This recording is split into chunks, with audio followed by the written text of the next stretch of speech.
Assalamualaikum warahmatullahi wabarakatuh. Mitra JIC, senang pagi hari ini kita hadir kembali menyapa mitra dan bagaimana kabarnya. Selamat beraktivitas tentu di hari ini. Mengawali aktivitas mitra, kami juga menemani mitra semua di sebuah perbincangan kita seputar kiblat karir hebat Sahsiah Kuat. Kalau kita lihat di judul atau di materi program ini, tentu ini sangatlah mendukung akan partisipasi kita, akan karir kita dan juga kepribadian kita. Semoga semakin kuat dari hari ke hari begitu ya. Seiring mungkin tanggung jawab Anda di perusahaan, di organisasi, di bisnis semakin bertambah secara beban dan juga kesempatan semakin terbuka. Tapi semuanya tentu harus dibarengi dengan pondasi yang kuat juga, apa-apa yang menjadi kekhasan kita dan apa yang kita miliki kemampuan dari hari ke hari semakin bertambah. Nah, untuk program Kiblat hari ini Mitra JC bersama kita sudah hadir teman bincang kita, beliau Dr. Khairul Hakim MM. Banyak hari-hari beliau dihabiskan di seputar human research dan beliau juga saat ini tercatat sebagai praktisi akademisi juga di salah satu kampus di DKI Jakarta, dan kita akan banyak berbicara dari dua sisi, dari sisi praktisinya beliau juga langsung terjun dan juga dari sisi akademik gitu ya. Nah, Mitra JC, strategi Society 5.0, strategi penyiapan SDM atau sumber daya manusia. Ini yang harus kita terus upgrade diri atau update juga gitu kan. Karena setiap perkembangan tentu saja dihadirkan dengan segala problematika, permasalahan dan kondisi-kondisi yang berbeda setiap masanya. Untuk itu Mitra JC, bagaimana kita menjadi insan yang selalu siap menghadapi segala tantangan yang ada. Pak Khairul Hakim sudah hadir bersama kita dan kita akan langsung berdialog bersama beliau tentang tema ini.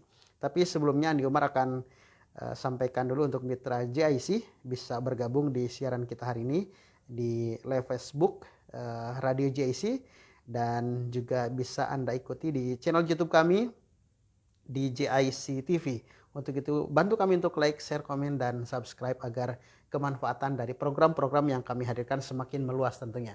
Dan Anda juga bisa mengikuti di FM 107.7. Baik, kita langsung ke Pak Khairul Hakim. Assalamualaikum Pak Khairul. Waalaikumsalam warahmatullahi wabarakatuh. Apa kabar? Bapak Andi Umar sehat? Alhamdulillah. Alhamdulillah saya juga sehat. Terima kasih. Berkah insyaallah. Ya, setelah Lebaran kita baru pertama kalinya berjumpa. Untuk itu saya ucapkan minal aidin wal faizin. Taqabbalallahu minna wa minkum. Taqabbal ya karim. Ya Fattah ya Alim. Insyaallah luar biasa nih. Gimana kesibukan setelah Lebaran kemarin? Apakah sudah mulai beraktivitas normal atau baru perlahan? Kalau kita memang 2 minggu Lebaran, jadi setelah itu baru aktivitas normal. Seperti itu. Pulang kampung? Enggak, karena pemilik Jakarta ya. Alergi juga ngelihat berita serem juga. Oh gitu ya. Karena orang 2 tahun 3 tahun ini kan belum pulang kampung. Iya, kita persilahkan dulu ke yang lain lah. Yang kangennya berlipat-lipat ya. Betul. Yang harusnya 2 tahun kemarin harus berkumpul mungkin agak tertahan. Siap insyaallah. Oke, baik. Ustaz Khairul Hakim, terima kasih tentu sebelumnya kami ucapkan untuk Pak Khairul sudah hadir di studio, dan sepertinya kita sudah menyiapkan satu tema bincang dengan Pak Khairul tentang kondisi yang dengan segala perkembangannya. Kita masuk di Society 5.0 dan temanya hari ini kita akan membincangkan bagaimana sih strategi penyiapan sumber daya manusia. Karena konon katanya bahwa SDM adalah segalanya gitu kan. Betul. Kita difasilitasi media secangguh apapun atau alat kerja sebaik apapun, ketika SDM-nya tidak mampu mengoperasikan, rasanya produktivitas tidak begitu signifikan sesuai harapan gitu ya. Nah, saya pertama mungkin melihat Society 5.0 seperti apa sih sebenarnya hari ini? Society 5.0 dulu. Jadi Society 5.0 adalah tangga, ya kan? Tangga perkembangan manusia. Dalam hal ini manusia itu selalu berkembang, dinamis. Di kehidupan itu pasti dinamis, dan utamanya manusia juga pasti mengalami perkembangan. Kita lihat dari manusia pada generasi awal atau 1.0 ya. Itu adalah masyarakat pemburu, berubah menjadi masyarakat agraris, berubah lagi menjadi masyarakat industri, berubah lagi yang keempat adalah masyarakat informasi, dan yang terakhir adalah masyarakat inovasi gitu. Sekarang ini era inovasi. Nah, dari masyarakat 1, 2, 3, 4, 5 dekade ini, ya, kita kita dihadapkan sama peluang. Saya sebut peluang kenapa? Karena apa yang kita dapatkan dari generasi-generasi sebelumnya seperti pemburu, masyarakat agraris, industri, informasi. Nah, ini semuanya sudah memiliki satu kesamaan jadinya. Maksudnya kita memiliki data yang lebih daripada mereka. Informasi itu cepat dapat sama kita. Dan lagi juga inovasi-inovasi yang ada di luar sana pun semakin hari semakin cepat juga berkembangnya dan cepat juga habisnya. Kita lihat kayak kalau zaman dulu kita agak sedikit melebar. Musik, misalnya musik ya. Musik zaman dulu itu bisa dikatakan dekade. Jadi misalnya 10 tahun, 20 tahun. Agak lama ya. Agak lama. Tapi kalau sekarang sehari, 2 hari, 3 hari orang popularitasnya gitu ya. Betul. Konsumsinya pun jadi tidak terlalu lama dari sisi usianya. Nah, dari sinilah sebenarnya yang harus kita tekankan dari peluang ini yang harus kita tekankan adalah bagaimana cara kita memanage. Nah, kita melihat Society 5.0 ini memiliki peluang yang sangat, saya sebut peluang yang sangat signifikan lah. Jadi ngelihat segala sesuatunya itu yang kita lihat sekarang, segala sesuatunya itu harus cepat diubah. Cepat juga memberikan respon, cepat juga memberikan feedback yang berkelanjutan. Lalu setelah itu dia rubah lagi, terus dia bikin lagi, dia rubah lagi, dibikin lagi, dia rubah lagi, dibikin lagi. Kalau kita enggan untuk itu ya berarti kita tertinggal ya. Nah, seperti kodok ya yang ada di kompor, dia nggak tahu bahwa dia itu sedang godok bahasanya gitu ya, sedang direbus. Dari 0 derajat, 10 derajat, 20 derajat, 30 derajat sampai 100 derajat kan itu kita sebut airnya udah ini ya, udah mulai panas ya. Tapi dia ngerasa bahwa itu air nggak panas, dia nggak mendidih. Nah, pas 100 derajat ternyata dia udah mati. Gitu. Nah, sama seperti manusia pada zaman sekarang, inovasi ini kelewat cepat. Nah, kalau kita nggak ngerasa cepat juga, jadi kemajuan zaman itu cepat. Kalau kita nggak cepat juga, ya udah ketinggalan zaman. Jadi insan tertinggal ya. Bahkan kalau bisa kita bilang tahun 90-an, 80-an dengan kondisi 2020-an sekarang itu beda. Kalau zaman 80-90-an kita ketinggalan masih bisa kita ikut. Iya. Jadi kita ketinggalan, kita ikutin masih bisa. Tapi kalau sekarang karena spare waktunya tadi dekade itu kan panjang ya. Kalau 1, 2, 3 tahun masih tertinggal, kita masih bisa update ya. Betul. 2, 3 tahun, bahkan 10, 20 tahun kita masih bisa update. Kalau tahun 1980-an akan berbeda dengan tahun 2020-an ke atas ini. Jadi kita ketinggalan informasi selama 1 bulan, itu layaknya kita ketinggalan informasi selama 10 tahun pada zaman dahulu. Seperti itu. Kan berarti yang harus kita lakukan adalah harus menjadi pendengar yang baik. Harus menjadi peneliti yang baik. Dalam hal ini kita harus melihat dengan cara yang baik. Harus menjadi pemikir yang baik. Pun juga kita harus memiliki hati yang baik. Untuk melihat ini sebagai suatu peluang. Gitu. Dan tantangan. Seperti itu. Ya, sebenarnya kita sudah mau masuk nih dengan tema kita tentang strategi penyiapan SDM yang tadi di Society 5.0. Nah, kalau bicara strategi Ustaz nih, kalau Ustaz Khairul melihat apa yang paling tepat untuk penyiapan kita, strategi penyiapan untuk SDM yang kita punya hari ini atau kita hari ini. Kita lihat dari sudut pandang mana kita itu berjalan. Andai kata kita dalam sudut pandang diri kita sendiri yang mau merubah diri kita menjadi lebih bagus, berarti apa yang harus kita dapetin bagi diri kita. Andai kata kita sebagai sebuah perusahaan atau pemilik sebuah perusahaan, yang harus kita lakukan adalah kita menjadi perusahaan tersebut. Dibutuhkan apa sih, siapa sih SDM kita yang ada di perusahaan itu. Nah, saya akan mengelompokkan ini menjadi 2 aja dulu. Jadi pertama kita sebagai diri kita yang mau masuk ke perusahaan, atau kita menjadi diri kita yang mau masuk ke dalam dunia kerja, atau kita terhadap diri kita yang mau melangsungkan suatu hubungan. Yang kedua adalah kita sebagai perusahaan yang mau memasukkan orang ke dalam tim kita. Gitu. Nah, kita sebagai diri kita. Nah, kita sebagai diri kita ini berarti kita dihadapkan sama suatu masyarakat yang cepat, dinamis. Berarti kita harus tahu sebenarnya apa yang mesti dilakukan diri kita untuk menyamakan ritme langkah dengan orang lain. Yang sekarang kita bisa lihat mereka lebih banyak dan lebih cepat untuk majunya. Nah, kita lihat informasi cepat banget dapat dan informasi juga cepat banget menguap. Yang harus dilakukan adalah kita menjadi seseorang yang cepat juga masukin informasi tersebut, dan jangan kita itu senang, maksudnya kita itu settle sama informasi itu, bahwa ketahuilah bahwa sesungguhnya informasi yang ada di luar selalu berubah-ubah. Jadi seandainya informasi itu masuk, nggak langsung kita telan bulat, nggak kita diamkan itu informasi, tapi biarkan informasi itu dinamis. Nah, itu yang dilakukan. Kan kita tahu bahwa kondisi sekarang ini yang berkembang adalah generasi milenial, generasi Z, generasi Y, sama generasi zero yang nol. Maksudnya dia emang bukan gagap teknologi. Memang dari awal lahir, gitu kan, kita coba lihat anak-anak kita lah.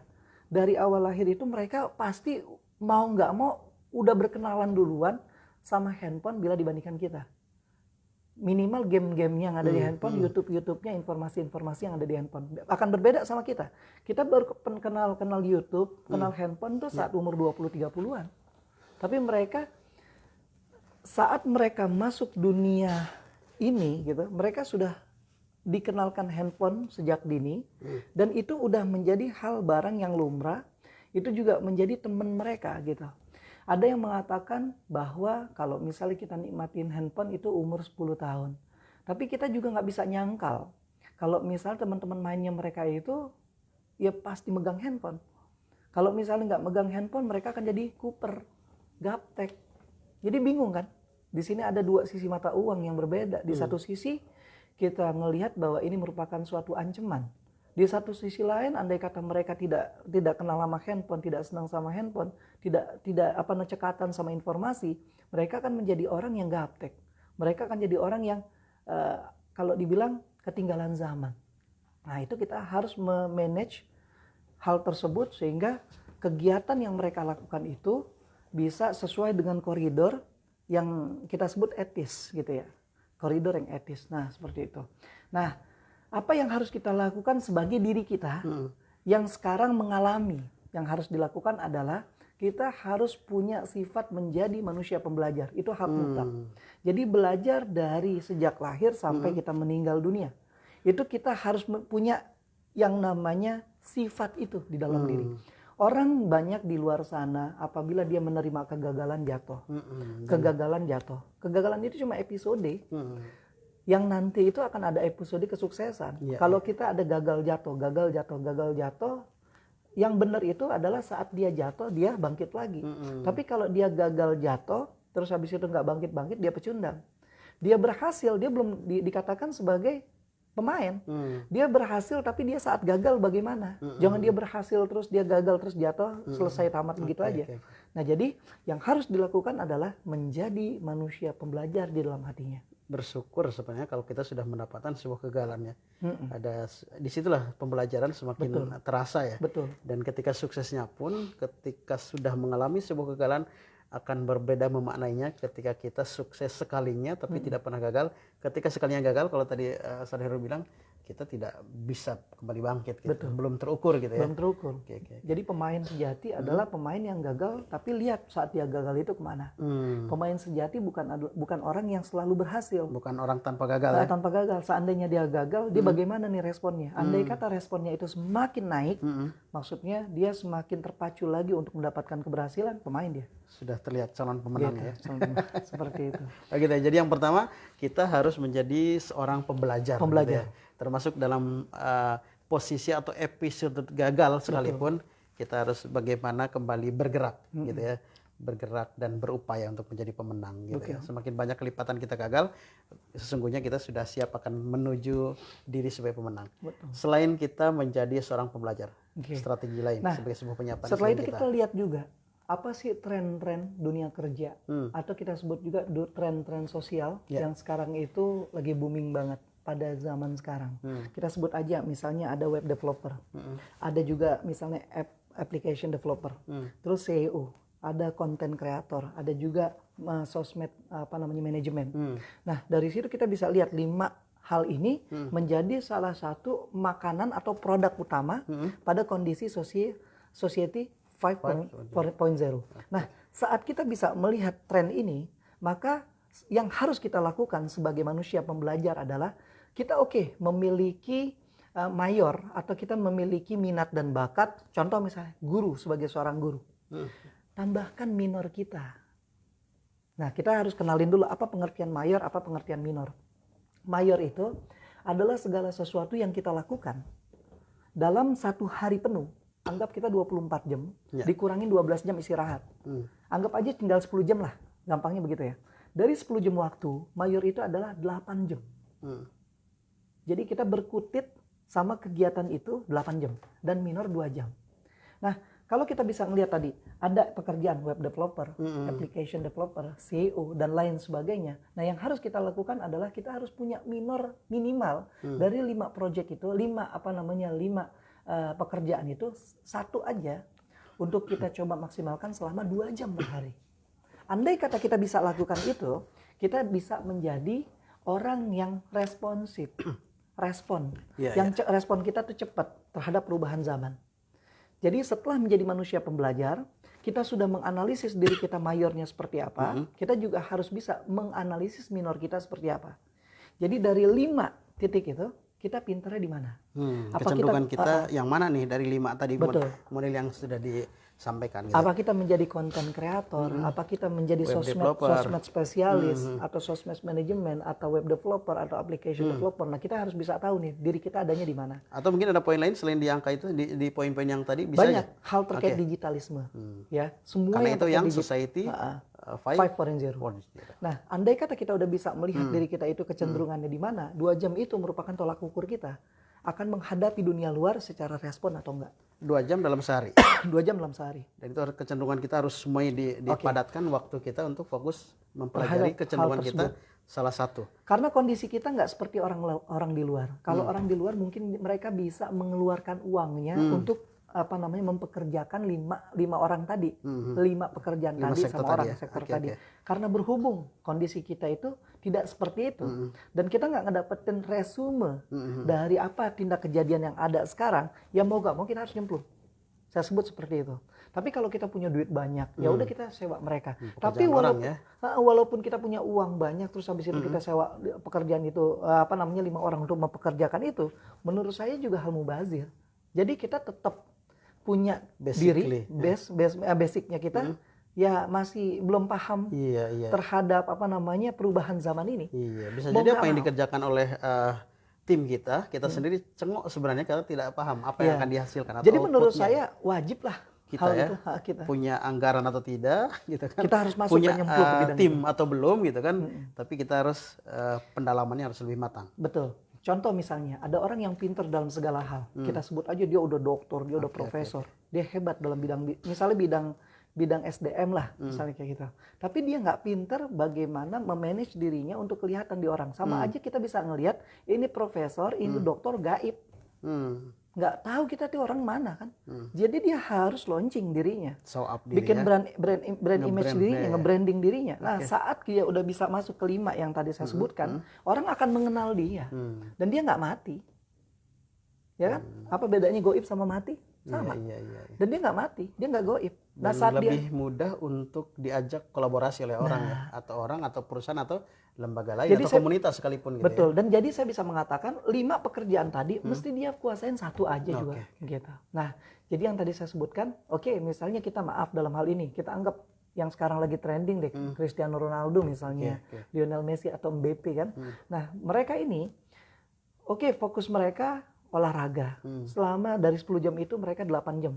2 jam itu mereka harus pinter-pinter ada di Instagram. Mereka harus pinter-pinter ada di Facebook. Untuk memanage diri dia agar tampil lebih bagus. Andai dia pinter main bola. Tapi ternyata ada orang yang menyerang kepribadiannya. Dia pinter, skillnya oke, tapi pribadiannya diserang. Misalnya, nih orang nih misalnya aja misalnya si Andi, dia pemain bola hebat kan.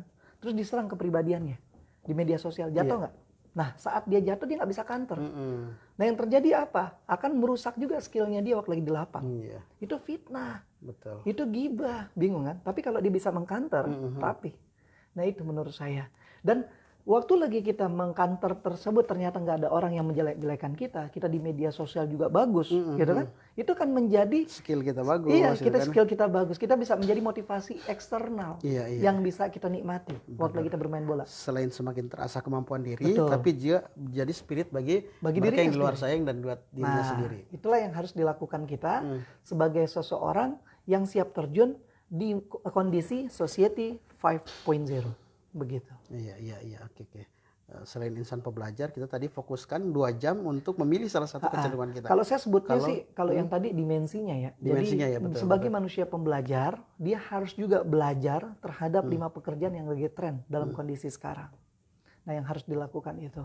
Nah, kita kemarin kan sempat buka topik bagaimana 7 cara meningkatkan kompetensi. Ya. Nah, itu dilakukan, gitu. Menganalisis diri, terus jangan lupakan doa, terus jangan lupakan teknologi, terus kita tambahkan ada apa namanya, temukan mentor, temukan komunitas. Nah, itu semuanya harus dipelajari. Jadi bukan merupakan bagian terpisahkan.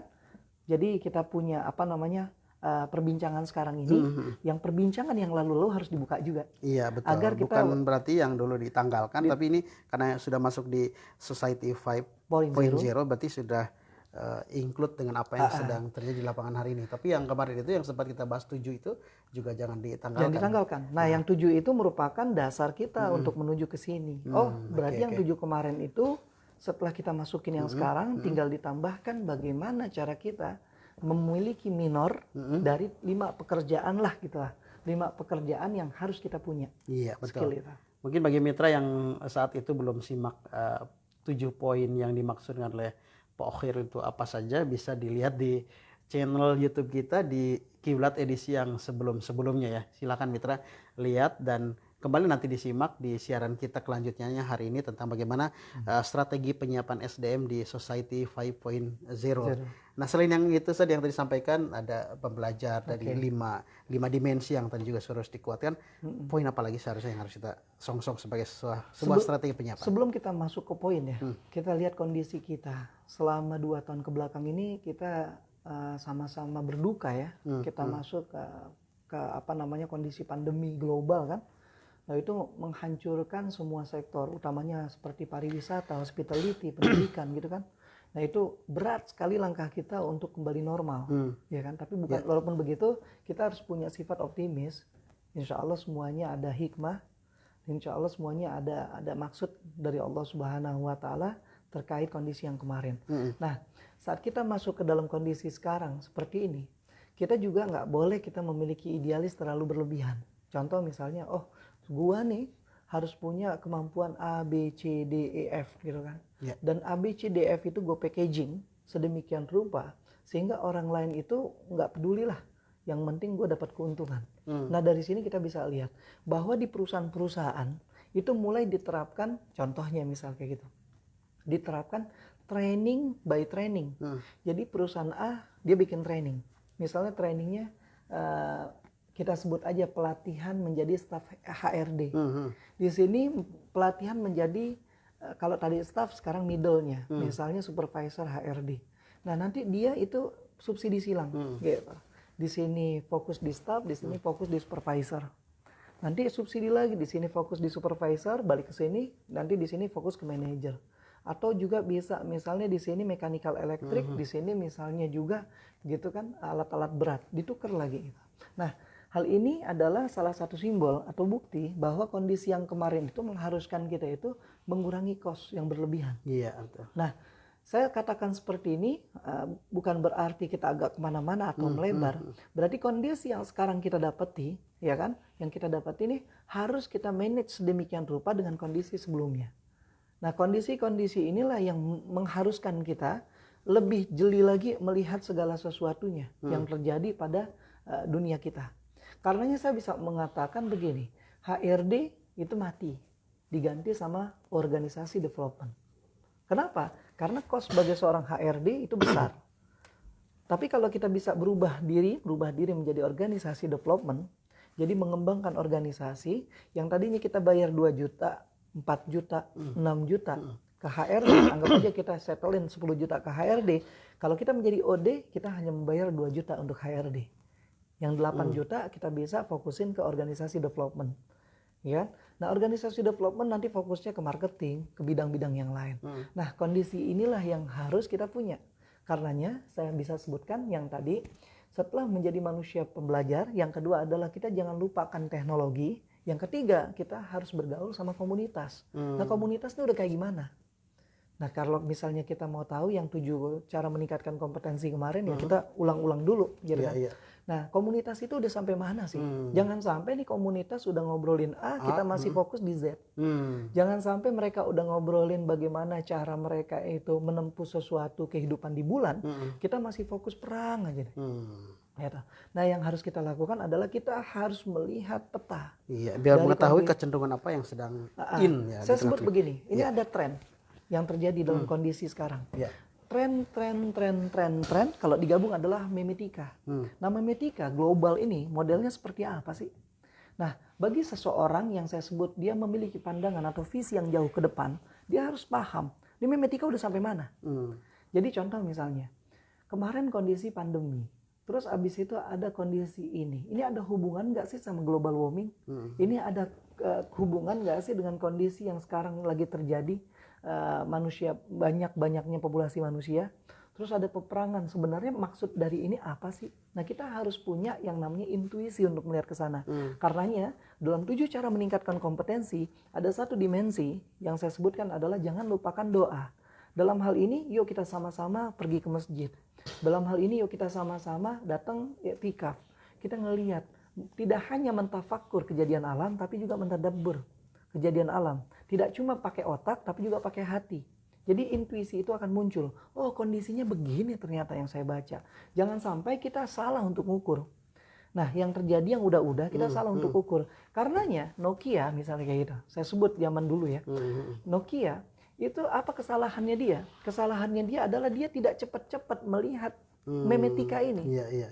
Jadi dia bisa ngelihat tren, tapi dia nggak bisa melihat memetika. Kalau tren handphone, kalau memetika komputer handphone. Nah, sekarang kita lihat memetikanya apa lagi sih gitu. Jadi sekarang ini ngarah orang menujunya kemana? Kalau sekarang orang bisa nyebut misalnya sekarang kondisinya handphone yang di dalamnya itu ada komputer. Nanti lama kelamaan gitu kan, dinding pakai komputer. Nanti lama kelamaan kalau dia bisa melihat semuanya terkomputerisasi gitu. Nah, dia harus bikin produk-produk kemampuan diri yang semuanya fokusnya ke komputerisasi atau digitalisasi. Nah, ini poinnya. Jadi 7 kemampuan kemarin itu kita buka-buka lagi. Jadi sengaja saya gini biar supaya pemirsa semuanya lihat episode-episode sebelumnya. Nah, itu coba dilihat lagi, lalu praktekkan itu mulai dari sekarang. Tinggal ditambahkan apa sih kecenderungan sekarang yang terjadi. Memetikanya apa sih? Jadi sehingga kita bisa membuat visi, nggak gaptek. Ya, nggak gagap teknologi. Oh, ternyata dia menyerangnya kemari. Sama seperti kita main catur. Jadi yang kita lihat itu bukan 1 atau 2 langkah. 10 langkah ke depan itu kayak gimana sih? Gitu. Saat kita bermain catur 10 langkah ke depan. Karenanya kita ngelihat juga bola misalnya. Tiki taka kan tahu. Tiki taka itu penguasaan bola kaki per kaki. Kalau semakin orang menguasai bola secara runtut grafik, semakin dia itu menguasai bola, itu semakin kemungkinan probabilitas menangnya itu semakin tinggi. Jadi yang biasanya penguasaan bola itu menentukan probabilitas, maka itu terciptalah tiki taka. Gitu, runtutnya begitu. Nah, kita juga bisa ngelihat runtutnya apa sih nih gitu. Semakin ini agar kita menang. Begitu. Oke. Ketika memetika sudah kita pahami semuanya, ini strategi yang disiapkan oleh kita pun semakin tepat ya dengan tepat. Penyiapan SDM yang kita miliki untuk Society 5.0 gitu ya Ustaz ya. Poin lain Ustaz, mungkin sudah di penghujung kebersamaan kita menemani mitra JIC di Kiblat Karhebat Sahsiah Kuat di edisi hari ini tentang statement. Ya, boleh. Jadi gini, Allah Subhanahu wa taala memberikan manusia itu ceruk untuk minumnya. Jadi kita jangan sekali-kali meniadakan Tuhan, karena Allah Subhanahu wa taala itu sudah tahu apa yang dimau sama manusia, Dan Allah Subhanahu wa taala sudah tahu apa sih tantangan manusia. Karenanya dahulu orang bilang katanya begini, ini harus perang, harus dihilangkan manusia, harus nggak boleh populasi manusia bertambah. Ternyata dengan semakin kemari teknologi semakin berkembang. Jadi yang harus kita lakukan adalah kita harus dekat lagi sama Allah. Kita harus bersyukur lagi sama Allah. Kita harus introspeksi diri kita. Dan yang terpenting adalah kita harus menganalisis diri kita. Ya Allah, sebenarnya saya siapa sih? Dan sebenarnya saya titik apa? Titik kan kecil ya, hal kecil. Kita titik apa sih ya Allah yang memiliki manfaat ke depan? Nah dari situ saya bisa mengatakan kita sama-sama ketuk pintunya Allah untuk melihat potensi diri kita dan kita melihat tantangan di luar. Dan yang terpenting jangan lupakan Tuhan di setiap kegiatan kita. Gitu. Oke. Baik, mitra aja sih. Inilah catatan akhir yang disampaikan oleh Pak Khairul tentang tema kita, bagaimana strategi penyiapan SDM, sumber daya manusia untuk kita hari ini dari 5 dimensi tadi ya. Mitra mungkin bisa dipelajari kembali. Jangan-jangan apa yang sedang terjadi di lapangan hari ini atau apa yang sedang tren hari ini kita tidak memahami. Padahal yang kita khawatirkan kita bukan menjadi pemenang gitu, tapi pecundang sesungguhnya, karena kita jangankan strategi yang akan kita siapkan sebagai sebuah penyiapan SDM, memahami saja kita belum gitu ya. Karena ingat kalau tadi Pak Khairul sampaikan, kita sudah tidak lagi zaman era dekade gitu kan, dalam sekejap hitungan bulan saja terus dinamis perubahan itu gitu saja. Maka kita harus siap dengan perubahan, kita siap juga harus melihat apa strategi yang akan dibangun oleh kita, yang akan disongsong oleh kita. Dan jangan lewatkan pula, kita akan terus juga upgrade untuk Anda semua. Insya Allah di pertemuan berikutnya kita juga akan segera hadir di tema-tema menarik lainnya. Tentu saja kami terus mengajak Anda selalu bergabung bersama kami. Inilah akhir perjumpaan kita. Insya Allah di 2 pekan atau 1 pekan berikutnya kita akan kembali hadir di Kiblat edisi berikutnya. Saya Andi Umar dan juga Pak Khairul akan pamit undur diri. Pak Khairul, terima kasih waktunya hari ini, ilmunya juga dan juga sharingnya untuk kita bersama. Semoga kita kembali berjumpa dan Allah jumpakan di pertemuan berikutnya. Kami pamit. Wassalamualaikum warahmatullahi wabarakatuh.